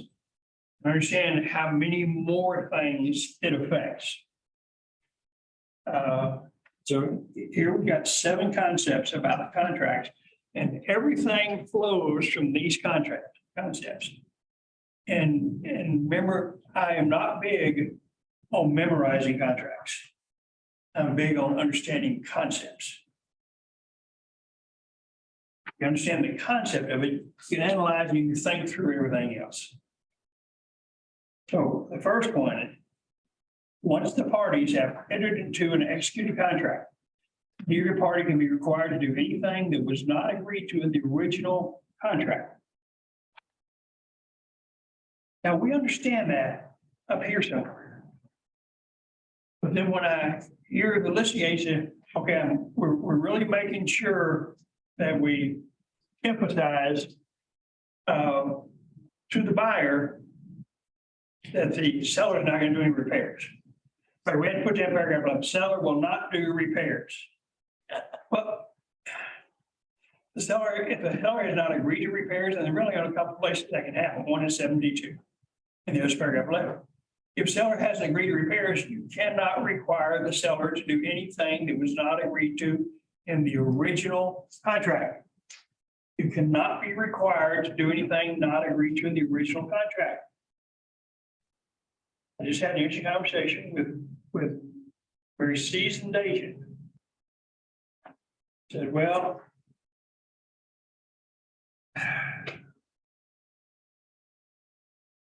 the buyer wants to do inspections. They don't have an option period. And the seller is concerned with the buyer wanting them to do repairs. So the seller wants to make sure we have something in the contract. And then he said, you know, we want to make sure everybody's clear. This is an as-is contract. Well, it is. 7D already says it's there. Well, but you know, he really wants to make sure everybody understands seller is not going to do anything. Fine. If it's not in the contract, you don't have to do it. And we have the other side of this, buyer says, oh, no.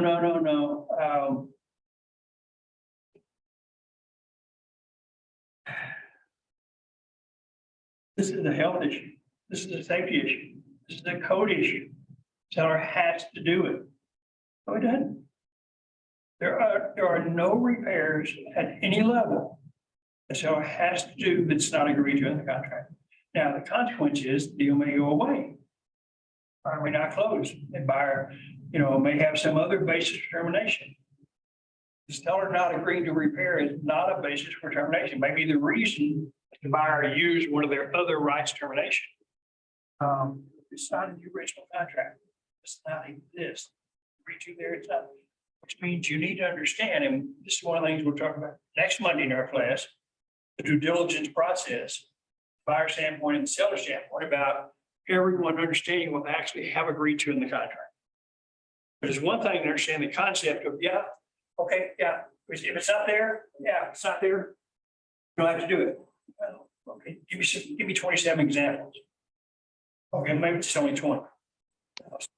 We need to understand, but that's an important concept. You really have to say true. if you stay with that concept, somebody wants to do something, you say, well, okay, where is that in the contract? It may be that it has to do it, but let's look through the contract one more time. Show me where that is. Oh, I don't see it anywhere. Like the thing of removing all this stuff. It's not the contract. You don't have to remove it. It's not there. Well, that's just right. Everybody knows that's fair. That's what's expected. There's so many things we expect to have happen. We expect people to do to the level that, well, they must have to do it. Now, this flows into the second concept about rights. Once we have a contract, nobody has any rights that aren't in the contract, in the original contract. Rights have to be there. You don't pick up any new rights, any new responsibilities, anything. All of it has to be in the original contract.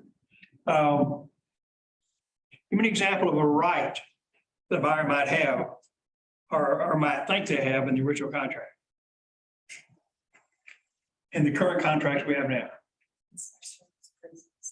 Right to go in the house, Pardon me? the right to go in the house, Right to enter the house? yes, Okay. So access to the property. Okay, is that in the contract? yes.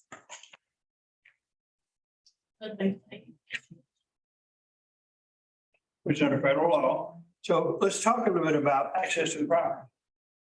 I had an interesting conversation with one of our agents, another seasoned agent. Dealing with access to the property, dealing with inspections. And he said, you know, the seller doesn't want them to access the property when they ask. It's just not right. It's just not gonna be, doesn't work out. And it says, so, you know, so we don't have to let the buyer, you know, come to the property, do we? And so we had a little bit of that due diligence conversation we're gonna have next week. I said, well, in the contract, and you don't have to memorize that it's paragraph 7A, but it is paragraph 7A, dealing with access, inspections, and utilities. What's important is it establishes the buyer's right to inspect the property and the buyer's right to access the property. Now, there is nothing in paragraph 7A that addresses why the buyer needs to access the property. The only condition at all in 7A is reasonable time. During the option period? No, at any time from the day it's a contract to the closest. At any time. There is no limitation. It's not just you get access sometime during the option period. It's at any time, all the way through the entire term of the contract. And so the challenge here is Defining reasonable. that's right. And who gets to define a reasonable is the seller. Seller gets to take it, it's their home. And if they're living there, especially, it's a challenge. So, you know, and like in my example, the seller had a challenge, you know, he had a, I want to say he had a, what was it, his children home for the weekend kind of thing, and says, you know, it's just not done. She said, okay, we're going to do it Monday or Wednesday or something. Okay. And that's okay, because seller does get to decide a reasonable time. Now, if it's a vacant property, any time is reasonable. There should never be any condition attached to a vacant property. But it's going to be the responsibility of the two agents to coordinate these access time, because if the buyer has a number of different inspections, and we're seeing buyers do more than the track inspection. They have electricians come out, HVAC people come out, roofers come out, structural engineer come out. If you're going to do all those, try to get them done on the same day, or try to do them in some manner that's convenient for the seller. Because if you don't, if every time the seller turns around, the buyer wants to be there again. So you know what, it's no longer reasonable. It's no longer, no more, that's it. Which is not only bad for the buyer, it's bad for the seller. It's bad for you as the agent. It's bad for us, absolutely. So we've got to coordinate with them and help them understand, let's work this all out. Let's get this done in a reasonable manner as we work through this. But that access, there is nothing in there says, here's why. My favorite thing is Land Lucy needs to come out and bless the property. Bless the home. I won't bless the home. And that's okay. That's a reason access. Walkthroughs, appraisals, all those are legitimate. But nothing in 7A restricts the access to the property except reasonable time. And work through that. Lock houses close at 9 p.m. So we don't care. I'm just saying. Yeah, lockbox closed at 9 p.m. Won't be able to get in. Well, you've got to figure out a different way. You've got to figure out a way to access it. Schedule thing though? The lockbox, can't you schedule it differently? It's not the sincere. I've worked on several vacants where I had somebody fly in late. And it's still. After 9 p.m., they won't open. See this movie. So I think the seller, when they set it up, has the ability to create a different time frame.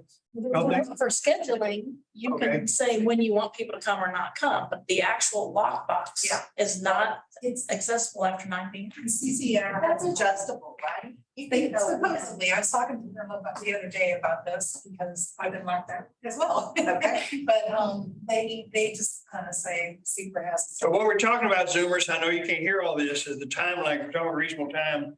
And was brought up is at 9 p.m. is the timeline for the lockbox, but evidently it's not working after that time frame. Won't be able to access it. So make some arrangements to get a key. Or kick the door in. Laura, you have a question? Better thumb. Okay, good. No, I'm good. If you have the seller, the buyer's agent doesn't have to be there. If you're, Okay, so if you have a seller, you have this buyer, okay, so how's the buyer? If you have the buyer? you have the buyer, the seller's agent doesn't have to be there on property when you're going. Okay, so if you and your buyer, so, yeah, listing agent doesn't have to be there, can they be there? Yeah. So the direction of So, yeah, that's what the seller decides.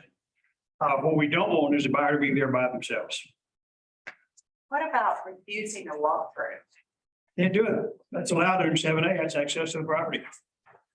And yet that happens all the time, I know, like, all the time.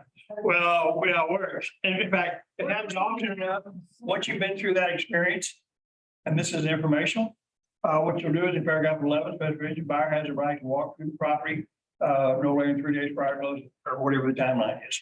So you're putting the seller on notice that you're agreeing that we're gonna do a walkthrough prior to closing. But that's already allowed in 7A. And yet, well, you wouldn't know that until you get to the point though, right? yes, that's right. And that's where we were. They absolutely.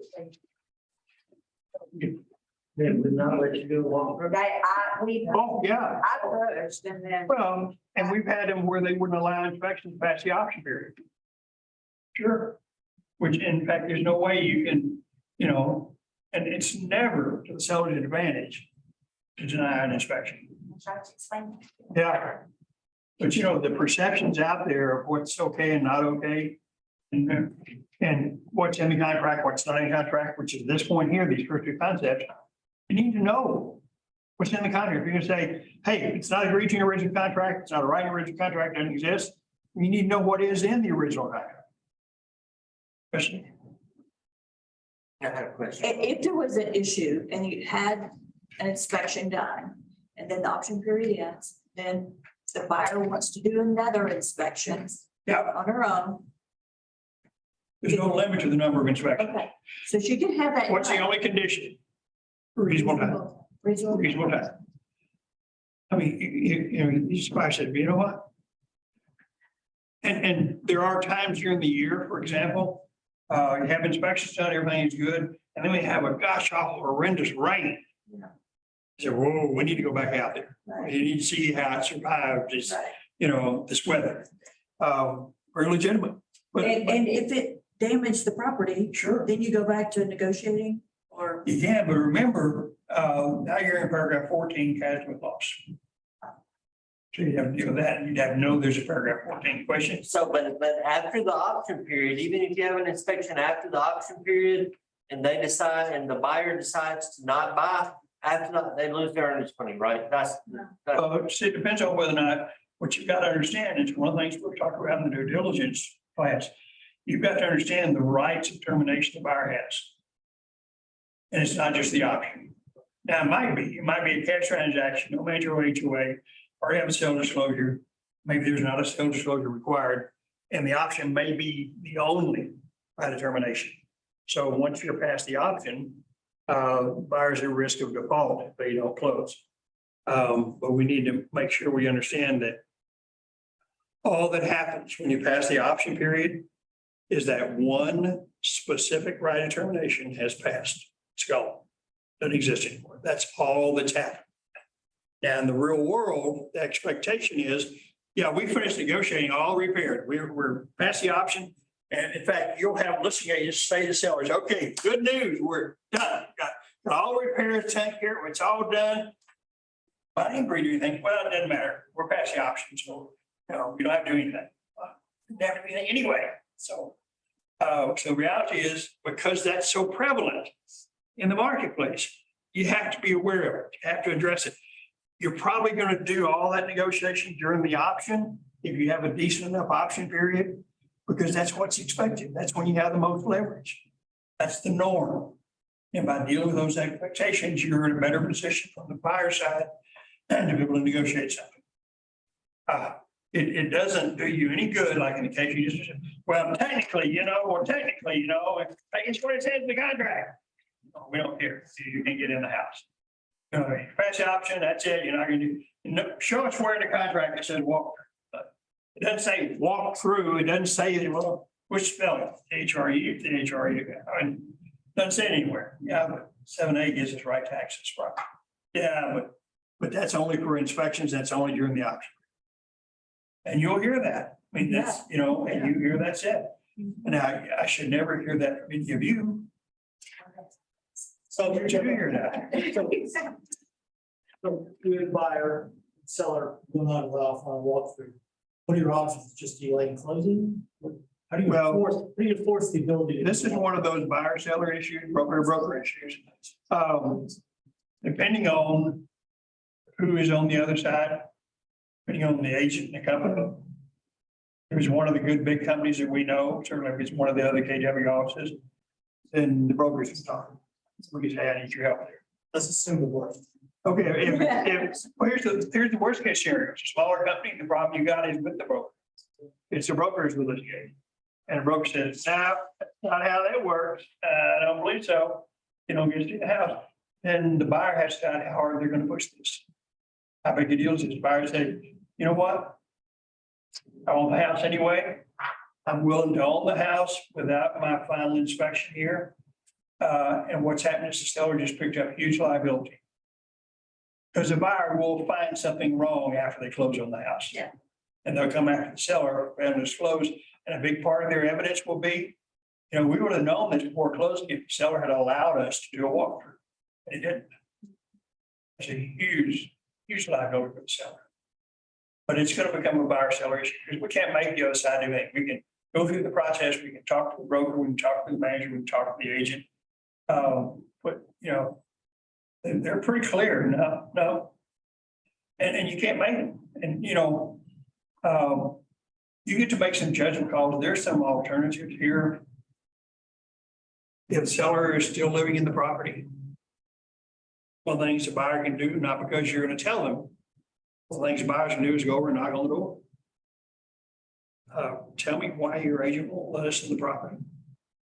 We've got to finish this up. We want to close. We want to give you the money, but we need to do this.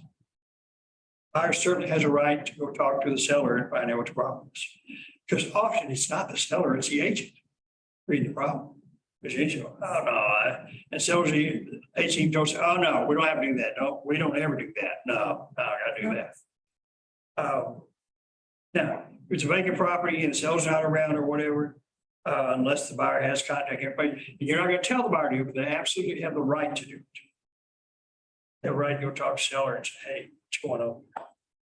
And once you understand, don't you ever let it be your seller that you're keeping the seller in a position like it's terrible. We have the first two concepts, like three. Either party may request the other party agree to amend the terms of the original contract anytime prior to closing. But until both parties have mutually agreed to amend the original contract, then concepts 1 and 2 still apply. We still have a term of the original contract. In the original offering process, back and forth, buyer makes an offer, seller makes a counter, back and forth. If we're not successful in the original offering process, what do we have? Nothing. But once we have a contract and we're now negotiating back and forth with an amendment, and we're not successful with the amendment, what do we have? the original contract. As we go, and all the way up until closing and funding, the parties continue to request the other party to amend. In fact, especially if you're changing financing, that sometimes happens at closing. So, yeah. Now, we know that we're gonna try to do it during the option because of, that's what's expected. Particularly if you're not dealing with a really good agent on the other side, so. For the real estate contracts in Texas are as-is contracts. That's a legal concept, has conditions attached to it. One of the important aspects of the as-is is the mutual agreement. That's an exception to the condition of the property. Seller says to the buyer, here's 400,000, I give you 400,000 for your property. And the buyer says, do what? Buyers and the seller. Buyer saying to the seller, yeah. Buyer says to the seller, here's 400,000, I give you 400,000 for your property. And I've agreed to do that based on what I know today about the property. So I said, well, based on what I know, I agree to accept your $40,000. That's as is. That's on the day of the contract, the day of the agreement, whatever is there is there. Now, we've already established that after the fact, buyer has the right to inspections, has the right to obtain new information, and the buyer may, after the fact, after the contract, when they obtain new information, the buyer may say, you know, it's really not worth the 400,000 I agreed to pay for it. So we need to renegotiate. And then the buyer would have to look at what kind of leverage they may or may not have to renegotiate. Just having new information about the property doesn't necessarily give them that right, any leverage to be able to do that. But, and, you know, the buyer moves through their due diligence, which we'll talk about next week. But the reality is you go through it all the way to close it. They need to continue to say, you know, we get to work through that process, but it's as is on the day of the contract, what's there is there. Now, one of the things that it means is, and we see this in paragraph 10, the possession paragraph of the contract, where a seller agrees to deliver possession of the property in its present condition, that's the day the buyer and seller enter a contract. What's working then, what's going on there, what's there then, unless excluded in the contract. And 2D has to still be there, has to still be working, ordinary wear and tear exception. And so as you work through that whole process, as you deal with it, that's an important provision and part of the whole as is. Number 5, this is huge, the trust factor. Each party makes promises in the contract at one level that becomes the consideration for the contract, because we know it's not the owner's money. Promises become an agreement to perform in various ways and an agreement to respect the rights of the party. Essentially, we're trusting each party, and frankly, the non-parties, which we'll talk about, do what they say they will do. My dad, he started, I'm a second generation realtor. And Dad says, son, you know why deals close? I said, no, son, but I think you're getting ready to tell me, aren't you? Close because buyer wants to buy and seller wants to sell. And as long as that's true, it's going to close. As long as the buyer wants to buy and seller wants to sell, it's going to close. That's the trust factor. And when anything changes, that all of a sudden the buyer doesn't want to buy anymore, or the seller doesn't want to sell anymore, then we got a challenge. Because the real concept of this trust factor is exactly that. And we're trusting everybody to, in fact, keep all these promises they've made. Because the buyer's made all these promises, sellers made all these promises. Well, the challenge when the buyer begins to get new information about the property, he says, I don't think I trust the seller anymore. I think he lied about stuff.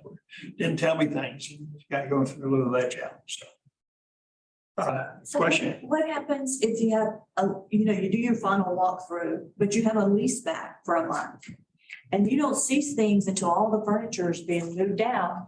Then you see all kinds of issues with, the carpet being just terrible underneath in a nice $1 million home. The carpet's like. One of the things, so her point here is after closing, lease back, or sometimes maybe even in your walkthrough after the first time you see it vacant, there are going to be things in the property that you couldn't see before. Buyer's agent needs to warn their buyer, yes, that will happen. If you've got furniture, you've got hardwood, you've got carpets, the buyer needs to say to the seller, the agent needs to say to the buyer, this will happen. This needs to be prepared for. The house will look different. They had 312 pictures all the way through this house, and you get all these little holes now. Well, What do yeah, you want to do about it? Do you want to put something in the offer says, you must repair now, you need to be really specific. What does that mean? You want to caulk them all? No, you have to repaint the whole room? No. So you've got to do, but the reality is you need to know that's a huge possibility. it And has, so you need to address it ahead of time. So the buyer can say, okay, yeah, I understand that. We've been through this before and we can live with it or not live with it. Because after the fact, after the closing, those kinds of things happen, buyers have to decide how hard they're going to push the seller, saying, well, you knew about all these stains, you knew about all these things and the holes. In fact, we know you now why you had the couch over there. It's kind of an unusual place. yeah. We see now where you're hiding things. It may be the case, maybe not. But buyer and seller are going to decide how much they want to negotiate that, how hard they're going to push. The seller may or may not have known, people live in houses differently. One house we lived in, as I came home one day, we had a picture was hanging in our hallway. And my wife gets in charge of all that stuff, so I had, but at some point I guess, that's kind of a curious place to have a picture. And my oldest daughter said, well, Dad, let me show you why. Took a picture and there was a big hole the size of my son's. He come over the basketball game and really hacking, just put it on. So they put a picture of it. So unless they had done that, I would have closed on the house and not have known I had a hole in the wall. But sometimes things happen. People live in houses different ways, different levels of life. So can you negotiate? Sure. Buyer and seller Oh, can sure, negotiate. yeah. Well. But Yeah. okay, you have to go before the fact. There's no leverage aspect. Then the buyer and seller are going to decide, well, you got all this stuff you knew about, you didn't disclose it, we're going to sue you. Well, but that's a decision they've got to make. And the more expensive the home, the more they all have attorneys anyway. Yes, ma'am. My daughter bought a townhouse, in Plano here, and the lady before had a lease down for a month. And she got a painting about the size of your screen. And we didn't know at the walkthrough that the painters had painted around. It's fine, she was painting something back and. You know that. It's, Yeah. and everything else is green. It's bizarre, but people. So the buyer may be getting to walk around the house. and go, yeah. Pictures.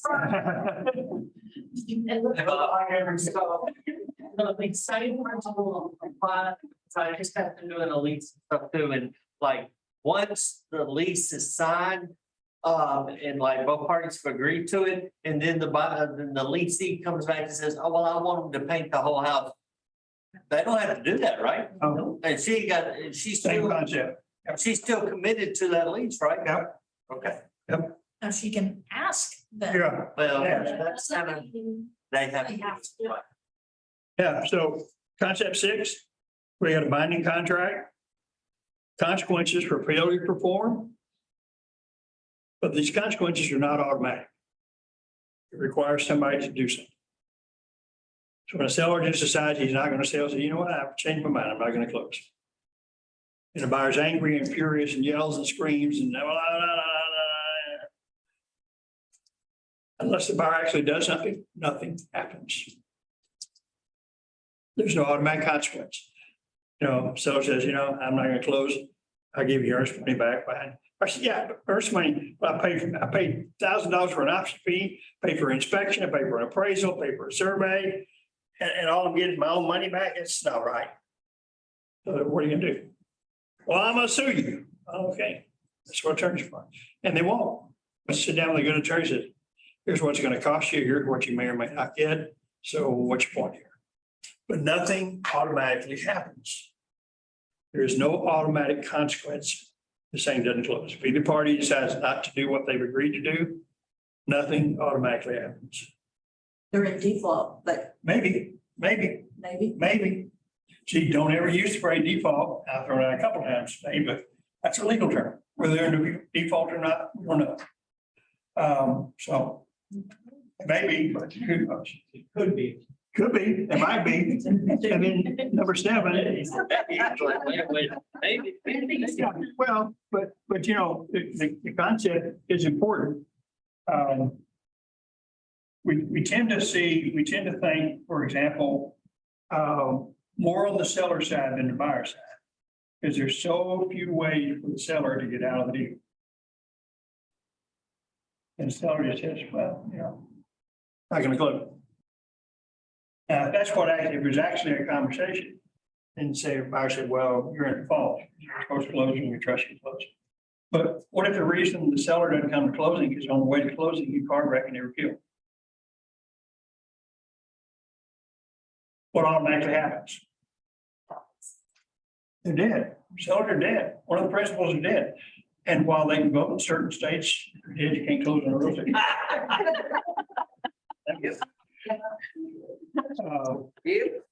And what's interesting though, is the contract didn't just die. Seller has an It estate. goes to the heirs, doesn't it? It might, depending on that, but you're right, Laura. The seller has an estate and that estate has rights in the sale of the property. They may still want to sell the property, or you may have the heirs who were furious at the seller for selling in the first place. And now they're releasing, okay, good, he's dead, we're not selling. And then we got a battle.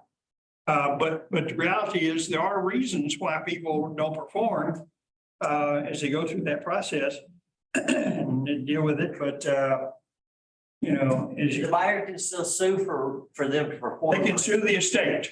They can sue the estate. It's back, you know, there were a couple of major high publicity cases that you know, deal with, you know, major dollar people that died without a will. And we talk millions of dollars in property, stuff like that. And the only people that really finally ever came out good on that name were the attorneys who were handling it. There were millions of dollars in legal fees and for the estates going back and forth and dealing. It'd all be better off to sit down at the coffee table and say, okay, you take it out, I'll take this. So, right. Go play nice. And you got to work through that. And then concept 7, it's the agent's responsibility to lead and guide the parties and non-parties to successful conclusion, all without any actual authority in the terms of the contract of the law. Now, there are a couple of important parts here. One, we have no authority because we're not a party to the contract. We're one of the non-parties. Other non-parties are title companies, lenders, inspectors, attorneys, appraisers. Those are all non-parties. They can't be made to do anything. We all have to work together as a team, try to move forward on closing because you have no ability to make them do anything. So it's a huge job. And remember, and I've talked about this in some other classes, and it's called the big picture concept. As the agent, you know you're in a better position than virtually anyone else. The agents are, because you've got the big picture. You know what's going on with the party, what's going on with the market, what's going on with the property. You know, you've got all this information that helps you as you move forward to guide everybody. You're in a better position than the lender because they've just got their little part. The appraiser's got their little part. The inspector's got their little, and you've got the whole big thing. And so you're in that position where you can really help everybody say, here's what we need to do moving forward to make all this thing work. What you do. That makes semi-sense. Mm-hmm. Now, so we don't rush through this last thing on the elements. We're going to talk about this because my next class is next Monday. And we're going to get it. The big subject in next Monday's class is our due diligence for the seller and the buyer. And all these things are things that keep happening. I keep getting phone calls. All I get is phone calls. I deal with the quick questions. And when I get these questions, I go, okay. The reason you're asking this is that you've got up here the concept, but you didn't pull it down to analyze how that concept truly applies. It's like the concept of how when the parties can amend the contract and they request to amend, what happens if they don't amend? What are the consequences? How all these things, go through the process. I know people get sometimes, it seems like your standard answer is have them call an attorney. Well, the problem is we're in a very serious legal transaction. And we're not attorneys. We can't practice law. And so we can't give any legal advice. It's not only a bad thing from a liability standpoint for us to do, it's bad service to the client. Because they really do need to talk to an attorney, really need to talk to somebody and say, yeah, okay, you're exactly right. We need some legal advice. Because it's a legal transaction. And once they understand, here are legal possibilities, you talk to a good attorney in situation, they can then make a good decision. Because when I say, what does your client want to do? Well, the buyer just wants to buy the house. Well, okay, but what are you on the side? What are the legal possibilities here? What's the legal? So we need to be prepared to address it on a regular basis. You need to develop, I know you don't like the word script. Maybe a better thing is language. You need to develop language and conversations you can have with your client when you continue to send them somewhere else, maybe attorney, maybe another inspector, a different inspector, maybe a structural engineer's board, as opposed to a foundation company. You need to have a good dialogue to have with them about why it's important and why you're supporting them, and it's a big part of your value proposition. But it's not that you just keep sending them somewhere else. You know, it's wrong for you to give them advice on the plumbing or the foundation of the roof unless you yourself are a roofer or a foundation or electrician or something like that. And then if you've got it, we've had agents, for example, one agent, he's since retired, but he was a roofer for 30 years. And then went to real estate as an agent. And we had the conversation early on. I said, you know what? You're very valuable. You can provide some really good information for your clients as you work through about roofs and things like that. But when you're having a conversation with them about the roof, you know what I want to make sure? I want to make sure you have your roof hat on, not your real estate agent hat on. Because the real estate agent can't be talking about roofs. The roofer can be talking about roofs. Make sure they know which hat you're wearing. One of my agents in Rockwall is also an attorney. I said, when you're giving legal advice, make sure you have your attorney hat. Well, which in fact, we just got a new agent, Erica Loper. She's CPA. I said, great benefit to the agent, your accounting experience. Just make sure when you're talking about that, you've got your CPA hat on. And it's important to make those distinctions as you work through that. So hopefully this is moving us in the right direction of understanding the concepts, because these are not theoretical, because concepts of our transactions, the concepts of the contracts are so important. You can't know all these things in the concept of, well, they're not required to do anything inside of the contract. Well, that's not a helpful statement if you don't know what's in the contract. Doesn't mean you've memorized it, but you understand the concepts. You know that if the buyer says, well, you know, I'd really like for the seller to pay some of my closing costs. You don't have to know it's 12A1B. You just need to know that that concept is somewhere in the contract.